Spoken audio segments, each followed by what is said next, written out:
நன்றி ஆண்டவரே. இன்றைக்கி நம்ம என்னத்தை குறித்து பேசலாம், என்னத்தை குறித்து தியானிக்கலாம், என்னத்தை குறித்து சொல்லலாம் அப்படின்னு சொன்னால், ஒரு முக்கியமான ஒரு டாப்பிக்கை குறித்து இன்றைக்கி நம்ம பேச போகிறோம். முக்கியமான ஒரு செய்தியை குறித்து இன்றைக்கி நம்ம பேச போகிறோம். சரியா? அது என்ன செய்தி அப்படிங்கிறத நான் சொல்கிறேன்.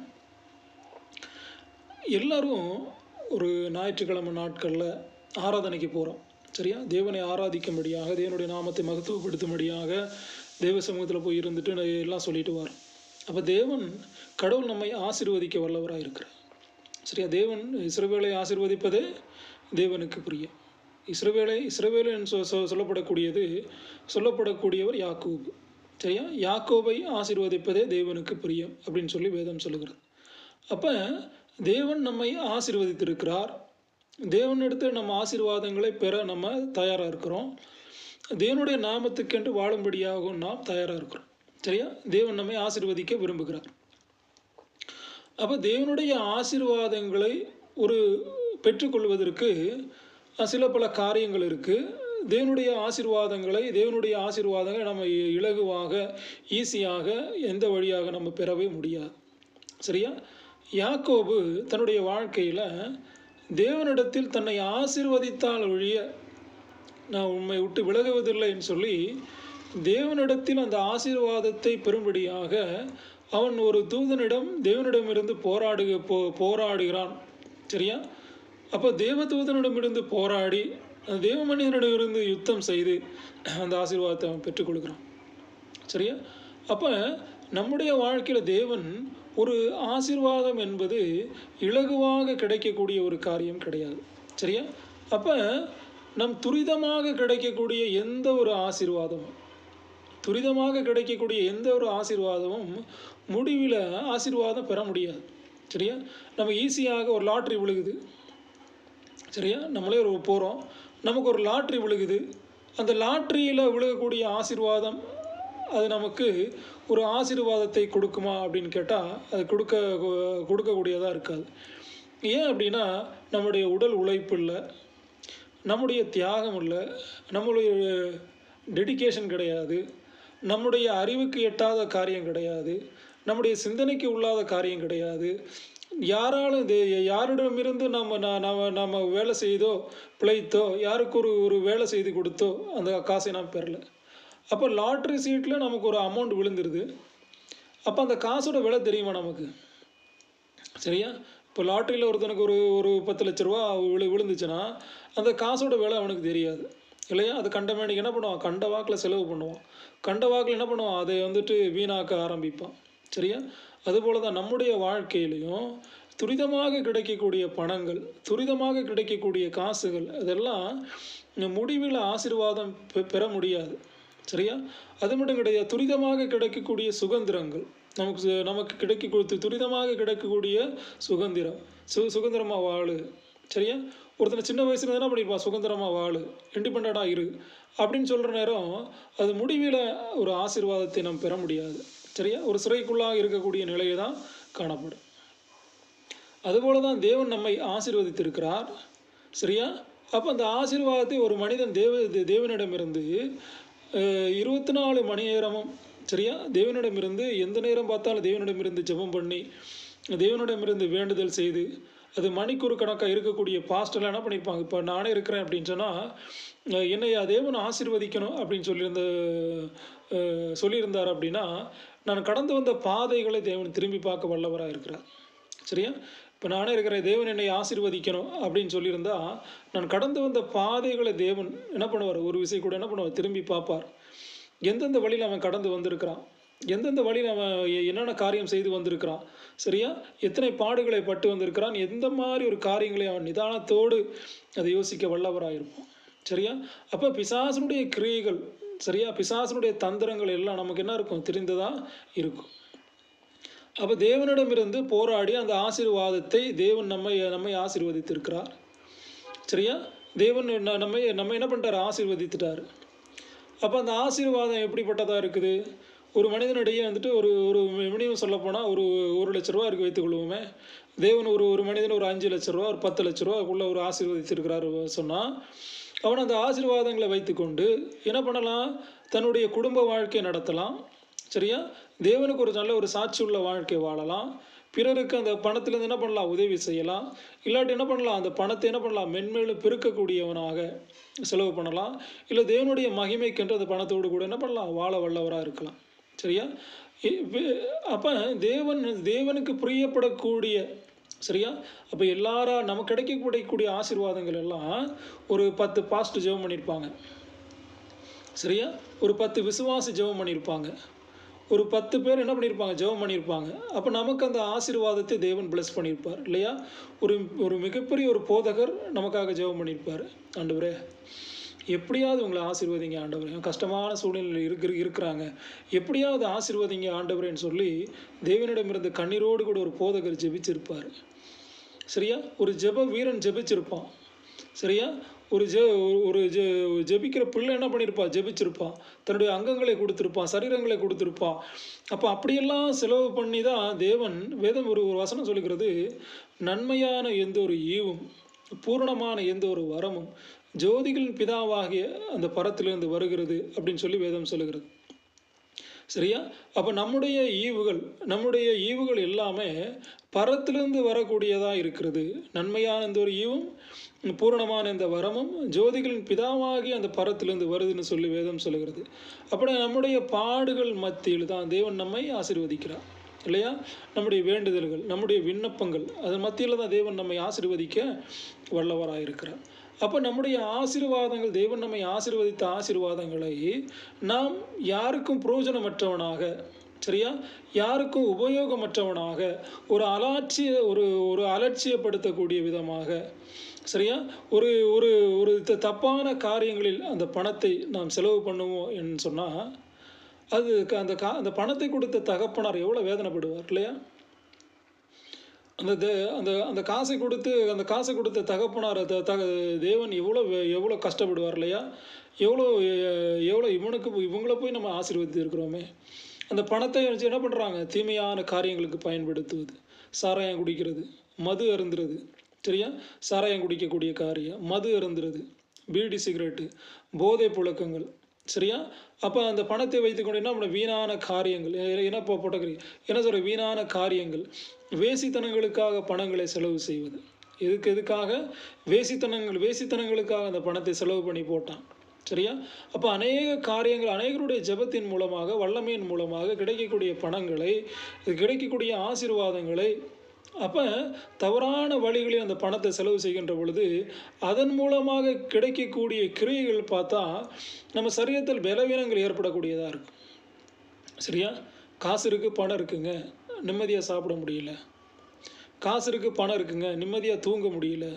காசு இருக்குது, பணம் இருக்குங்க, நிம்மதியாக வாழ முடியல. படுத்தா நிம்மதியாக தூக்க வர மாட்டேங்குது. எந்த நேரம் பார்த்தாலும் ஏதோ கொள்ளையடித்த மாதிரி எனக்குள்ள ஒரு சொல்லுவாங்க. எந்த நேரம் பார்த்தாலும் கொள்ளையடித்த மாதிரி ஒரு எண்ணம் வருகிறது. எப்பொழுது பார்த்தாலும் என்னவற்றை இழந்து போன மாதிரி இருக்குது. ஒரு குடும்ப வாழ்க்கை வாழ முடியலை, மனைவியோடு கூட வாழ முடியலை, மகனோடு கூட வாழ முடியலை, பிள்ளைகளோடு கூட வாழ முடியல, பேரப்பிள்ளைகளோடு கூட வாழ முடியல, ஒரு நிம்மதியற்ற வாழ்க்கை வாழுகிறேன் அப்படின்லாம் சொன்னான்னா நீங்கள் யாருடைய ஆசீர்வாதங்களை தட்டி பறித்து இருக்கிற, யாருடைய ஆசீர்வாதங்களை நீ அபகரித்து வைத்து கொண்டு இருக்கிற அப்படின்னு தான் ஒரு முக்கியமான காரியம். சரியா? அப்போ தேவன் நமக்கு கொடுக்கப்பட்ட ஆசீர்வாதங்களை தவறான வழியில் பயன்படுத்துகின்ற பொழுது, தவறான காரியங்களுக்கு அதை நாம் செலவு செய்கின்ற பொழுது தேவன் அந்த ஆசீர்வாதங்களை எடுத்து போட வல்லவராக இருக்கிறார். சரியா? நம்முடைய ஆசீர்வாதங்களை எடுத்து போடுவார். சரியா? அப்போ தேவன் சொல்லுவார், நான் உன்னை நற்கனி தரும் மரமாக உன்னை உண்டாக்கினேன், நீயோ ஆகாத மரத்தை போல கனி கொடுக்குற அப்படின்னு சொல்லி தேவன் சொல்லுவார். சரியா? அப்போ தேவன் உன்னை நற்கனி தரக்கூடிய மரமாக, சரியா, அப்போ நற்கனி தரக்கூடிய மரமாக உன்னை உண்டாக்கினேன், நீ ஆகாத கொடியை போல, ஆகாத மரத்தை போல கனி கொடுத்துக்கிட்டு இருக்கிற. அப்போ என்ன சொல்கிறாரு? தேவன் நற்கனி தரக்கூடிய மரமாக இராதபடி உன்னை என்ன பண்ணுவார்? எடுத்து போட்டுருவார். சரியா? அப்போ தேவனுக்கு நல்ல கனி கொடுக்கக்கூடிய, தேவனுடைய நாமத்துக்கென்று வாழ்ந்திருக்கும்படியா, தேவனுடைய கிருபைகளுக்கு, தேவனுடைய நாமத்துக்கென்று வாழ்ந்திருக்கும்படியாக நாம் அதை ஆசீர்வதிக்க வல்லவராக இருக்கணும். சரியா? இப்போ நானே இருக்கிறேன். இப்போ நம்முடைய வாழ்க்கையா இருக்கிறேன். என்னிடத்தில் தேவன் ஒரு 100 ரூபாய் கொடுத்தாருன்னா, ஆண்டவரே உமக்கு ஸ்தோத்திரம் அப்படின்னு சொல்லி, தேவனுடைய நாம மகிமைக்கென்று தான் என்ன பண்ணணும்? வாழணும். சரியா? அது தீமையான காரியங்கள், தீமையான பழக்கவழக்கங்கள், தீமையான சுபாவங்களுக்காக அந்த பணத்தை நான் செலவு பண்ணி போட்டேன்னா, அது தேவன் நம்மை ஆசீர்வதிக்காமலே இருந்திருக்கலாமே! சரியா? தேவன் நம்மை வதிக்கக்கூடிய காரியம் என்னன்னா, நம்மை நல்வழிப்படுத்துறதுக்கு தான் தேவன் நம்மை ஆசீர்வதிப்பார். சரியா? தீமையான வழியில நம்ம போகணும். தீமையான காரியங்களை நாம சாப்பிடணும். தீமையான காரியங்களில் நாம் நடக்கணும். கெட்ட பழக்கங்களை கற்றுக்கொள்ளணும். அந்த பணத்தை வைத்து தீமையான வழியில் நாம் வாழணும். நம்முடைய வயதை சில பேர் என்ன பண்ணுவாங்க, கையில காசு இருக்கும், பணம் இருக்கும். தன்னுடைய வயதை உணர மாட்டாங்க. சரியா? காசு இருக்கு, பணம் இருக்குன்னு சொல்லி என்ன பண்ணுவாங்க, தன் வயதை உணர மாட்டாங்க. சரியா? தன்னுடைய வயதை உணர்ந்து வாழாதபடி வாழக்கூடியவர்கள் இருப்பாங்க. சரியா? இப்போ ஒரு வாலிப பையன் வாலிப நாட்கள் இருக்கிறான். இந்த வாலிபருடைய வாழ்க்கை வாலிப நாட்கள் ஒரு திருமணத்தை செய்து ஒரு திருமணம் செய்வதற்கு சில பல காசெல்லாம் தேவைப்படும். சரியா? ஒரு பணம் தேவைப்படக்கூடியதாக இருக்கும். அப்போ அந்த வாலிப நாட்களில் வாலிபர்களுக்கு பணம் தேவைப்படும். ஒரு வேலை தேவைப்படும். வாலிபர்களுக்குன்னா ஒரு வேலை தேவைப்படும்.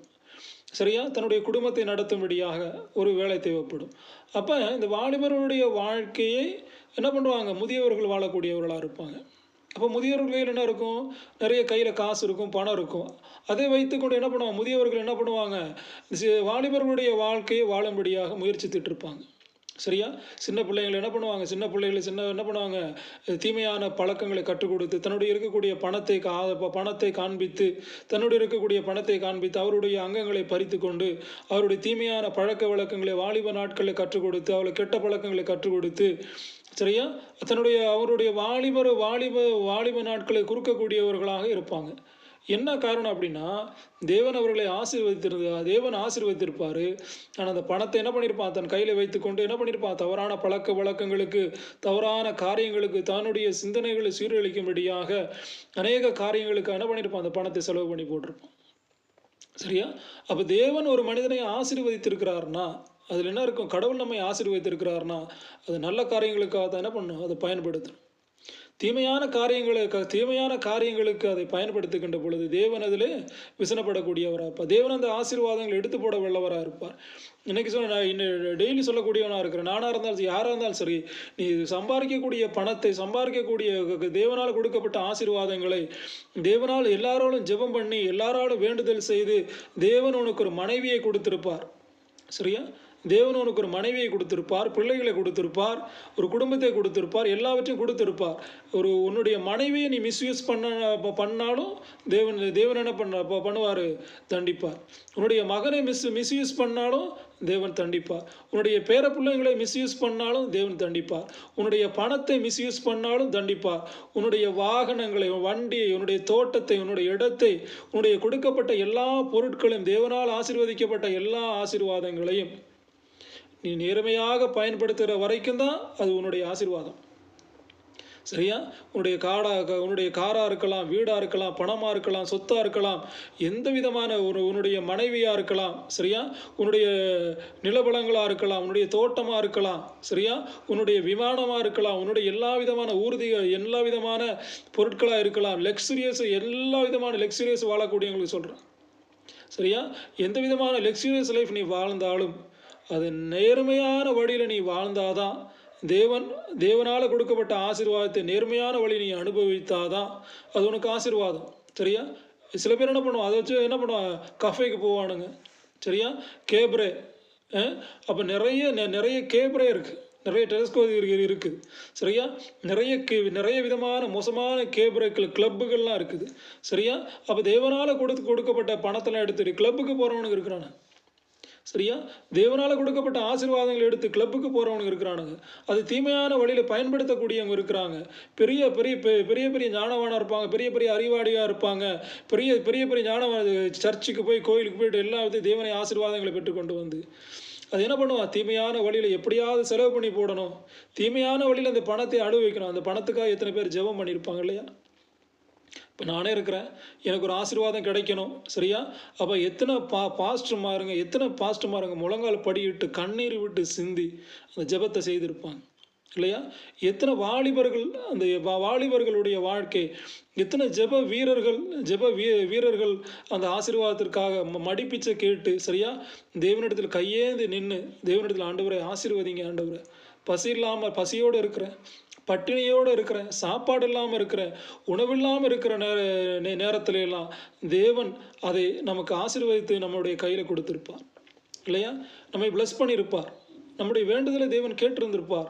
அதை வைத்துக்கொண்டு தீமையான காரியங்களுக்கு, தீமையான பழக்க வழக்கங்களுக்கு, தீமையான எண்ணங்களுக்கு, தீமையான சிந்தனைகளுக்கு நாம் அடிமைப்பட்டு வாழ்கிறனால தேவன் அந்த ஆசீர்வாதத்தை இழக்க செய்வார். சரியா? சரியா? இது நம்முடைய ஆசீர்வாதம். முதல்ல அந்த ஆசீர்வாதத்தை கொடுத்துருப்பா, என் கையில் கொடுத்துரு. அந்த ஆசீர்வாதத்தை என் கையில் கொடுத்துரு. உனக்கு அந்த ஆசீர்வாதத்துக்கு தகுதியே கிடையாது. நீ அந்த ஆசீர்வாதத்தை மிஸ்யூஸ் பண்ணுற. உன்னுடைய ஆசீர்வாதங்களை தவறான வழிக்கு என்ன பண்ணுற? பயன்படுத்துகிற. உன்னுடைய ஆசீர்வாதங்களை வீணான வழிக்கு பயன்படுத்துகிற. முதலாவது உன்னுடைய ஆசீர்வாதங்கள் எனக்கு திரும்பி கொடுத்துரு. சரியா? உன்னை நான் ஆசீர்வதித்தது தவறு அப்படின்னு சொல்லி தேவன் சொல்லக்கூடியவராக இருப்பார். அந்த பணத்தை வைத்துக்கொண்டு யோசேப்பு எப்படி பார்வோனை போல வாழ ஆரம்பிச்சிருவானு. சரியா? பார்வோனை போல ஒரு காசு பணத்தை சம்பாதிக்கணும்னு சொல்லி பார்வோனை போல வாழக்கூடியவனாக இருப்பாங்க. சரியா? பிறரை அடக்கக்கூடியவனாக, பிறரை ஒடுக்கக்கூடியவர்களாக. காசு பணம் கையில் இருந்தால் எல்லாத்தையும் ஒடுக்க முடியுமா? சரியா? காசு பையனை கையில் இருந்தால் பெரிய ஆளா நீ? நான் தான் கேட்குறேன். காசு பையனை கையில் இருந்தால் நீ பெரிய ஆளா? எல்லாத்தையும் கெடுத்துருவியா? எல்லாத்தையும் செய்திருவியா? எல்லாத்தையும் ஆண்டு அனுபவிச்சிருவியா? அப்படி கிடையாது. தேவன் ஒரு மனிதனுக்கு சம்பாத்தியத்தையும் காசையும் ஐஸ்வர்யத்தையும் கொடுக்கிறது நன்மையாக வாழ்கிறதுக்காக தான். சரியா? பிறருக்கு தீமை செய்யாதபடி, பிறரை அபகரிக்காதபடி, வாலிபருடைய வாழ்க்கையை அபகரிக்காதபடி, வாலிப பிள்ளைகளுடைய அபகரிக்காதபடி, சரியா, அக்கிரமமான காரியம் செய்யாதபடி, பிறருடைய காரியங்களில் பிறருடைய மனைவியை இச்சையாதபடி.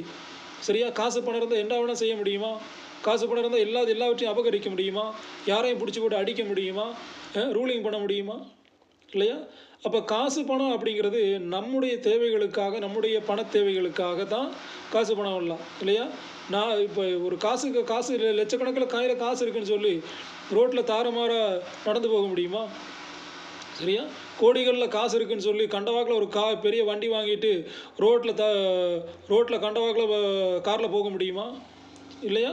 அப்போ அதுக்குன்னு ஒரு டேர்ம்ஸ் அண்ட் கண்டிஷன்ஸ் இருக்குது. சரியா? காசு பணம் கையில் வச்சுருந்தாலும் அது எப்படி இருக்குது? ஒரு நல்ல ரீதியில் வாழும்படியாக. சரியா? உன்னுடைய மனைவிகளுக்கு செலவு பண்ணு, உன்னுடைய பிள்ளைகளுக்கு செலவு பண்ணு, உன்னுடைய சந்ததிகளுக்கு செலவு பண்ணு. சரியா? ஆர்ஃபனேஜுகளுக்கு செலவு பண்ணு, அனாதை பிள்ளைகளுக்கு செலவு பண்ணு, எளியவங்களுக்கு செலவு பண்ணு. சரியா? திக்கற்றவர்களுக்கு செலவு பண்ணு. அநேகர் என்ன பண்ண தேவ சமூகங்களுக்கு பணம் என்ன பண்ணலாம்? பணத்தையெல்லாம் கொடுக்கலாம். அப்போ ஒரு ஒழுக்கத்தோடு சம்பாதிக்கப்பட்ட பணம், வழியில் ஜெபத்தின் மூலமாக கிடைக்கப்பட்ட பணம், ஜெபத்தின் மூலமாக தேவனுடைய ஊழியர்கள் மூலமாக ஜெபத்தின் மூலமாக கிடைக்கப்பட்ட ஆசீர்வாதங்களை தவறான வழியில் பயன்படுத்துகின்ற பொழுது, அது யாராக இருந்தாலும் சரி, அது யாரை எப்படிப்பட்டவங்களாக இருந்தாலும் சரி, தேவன் அந்த ஆசீர்வாதங்களை எடுத்து போட வல்லவராக இருக்கிறார். சரியா? நீ பழையபடி என்ன பண்ணுவ? நீ சோத்துக்கே வழி இல்லாமல் ஆயிடுவ. பழையபடி சாப்பாட்டுக்கே வழி இல்லாமல் ஆயிடுவ. ஒரு பருக்க கூட கிடைக்காது உனக்கு. சரியா? ஒரு நிம்மதியற்ற வாழ்க்கை, மீண்டுமாக நிம்மதியற்ற வாழ்க்கைக்குள்ளாக போவேன். நிம்மதியற்ற காரியங்கள் செய்யும்படியாக உன்னை எங்கேருந்து தேவன் அழைத்து கொண்டு வந்த அதே இடத்துல அதே குப்பையில் கொண்டு போய் உன்னை போட்டுருவார். சரியா? நீ தேவனுடைய ஆசீர்வாதங்களை மிஸ்யூஸ் பண்ணுற நேரம் உன்னுடைய பழையபடி அதே குப்பையில் கொண்டு போய் உன்னுடைய சரீரங்கள்லாம் குடுக்கி உன்னுடைய எல்லாத்தையும் இதாக்கி உன்னை என்ன பண்ணுவார்? வீணாக்கிறதுக்கு தேவனால் கூடும். சரியா? தேவன் அதை செய்ய வல்லவராக இருப்பார். ஏன் அப்படின்னா, நீ என்ன பண்ண? தேவனால் கொடுக்கப்பட்ட ஆசீர்வாதங்களை மிஸ்யூஸ் பண்ணாது. சரியா? தேவனால் கொடுக்கப்பட்ட ஆசீர்வாதங்களை பிளஸ்ஸிங்களை தீமை செய்து, சரியா, அக்கிரமம் செய்து, கையில் காசு இருக்குது, பணம் இருக்குன்னு சொல்லி பிறருடைய வாழ்க்கையை கெடுத்து, பிறருடைய வாழ்க்கையை சூறையாடி கொண்டு இருந்தீனா, மீண்டுமா இந்த பிறருடைய வாழ்க்கையை நீ சூறையாடி கொண்டு இருந்தீனா, உன்னுடைய ஆசீர்வாதங்கள் பிடுங்கப்படும். உன்னுடைய எல்லா விதமான காரியங்கள் பிடுங்கப்படும். நீ என்ன பண்ணுவ? நீ ஒன்றுமில்லாதவனாகத்தான் என்ன பண்ணுவ? பழையபடிக்கு நீ போகும்படியாகத்தான் என்ன பண்ணுவார்? தேவனுடைய ஆசீர்வாதங்கள் மேல் கை வைக்க ஆரம்பித்துருவான். சரியா? அப்போ தேவனுடைய ஆசீர்வாதங்களை நம்ம என்ன பண்ணோம்? மிஸ்யூஸ் பண்ணக்கூடாது. தேவ ஊழியர்கள் ஜெபித்து கொடுக்கக்கூடிய ஆசீர்வாதங்களை நம்ம மிஸ்யூஸ் பண்ணக்கூடாது. நமக்கு ஒருவேளை சாப்பாடு, இன்னைக்கு நானே இருக்கிறேன். சரியா? இன்னைக்கு காலையில் எனக்கு கொஞ்சம் சாப்பாடு தேவை. சரியா? எனக்கு காலையில் என்ன ஒரு உளவியல் பூர்வமாக காலையில் எனக்கு கொஞ்சம் ஒரு 4லேருந்து ஒரு 10 இட்லிக்குள்ளே கிடச்சா எனக்கு நல்லா இருக்குங்க. சரியா? நான் ஆசைப்பட்றேன், ஆண்டவரே எனக்கு ஒரு 10 இட்லி கொடுங்க காலையில். அப்போ இந்த 10 இட்லி எனக்கு போதும், 10 இட்லியும் கொஞ்சம் சட்னி இருந்தால் போதும் அப்படிங்கிறது என்னோட நிலை. மத்தியானம் கொஞ்சம் சாப்பாடு இருந்தால் போதும் அப்படிங்கிறது என்னோட நிலை. நைட்டு கொஞ்சம் சாப்பாடு இருந்தால் போதும் அப்படிங்கிறது என்னோட நிலை வைத்துக்கொள்வோமே. இப்போ நானே வந்துட்டு காலையில் 10 இட்லி சாப்பிட்டுட்டு ஒரு 11:30 மணிக்கு போய் ஒரு 4 பரோட்டா சாப்பிட்டு அடுத்து ஒரு அரை மணி நேரம், அடுத்து 2 மணி நேரம் முடிச்சு போய் நான் ஒரு சிக்கன் பிரியாணியோ ஒரு மட்டன் பிரியாணியோ, அப்போ கண்டினியூவாக நான் சாப்பிட்டுட்டே கண்டினியூவாக நான் என்ன பண்ணுறேன், நிறைய ஃபுட்டு கையில் காசு இருக்குன்னு சொல்லி நிறைய ஃபுட்டு எடுத்துக்கிட்டே இருந்தேன்னா அது வீண் தானே, இல்லையா? அப்போ தேவன் நம்மை விட எத்தனையோ பேர் பசியில் இருக்கிறாங்க. நம்மை விட எத்தனை பேர் என்ன பண்ணுறாங்க, பசிப்பட்டினியில் இருக்கிறாங்க, ஏழை எளியவங்களாக இருக்கிறாங்க. அப்போ நம்ம சாப்பிட்ட சாப்பாடு மீதமுள்ள ஆகாரத்தை ஏழை எளியவங்களுக்கு கொடுக்கணும் இல்லையா?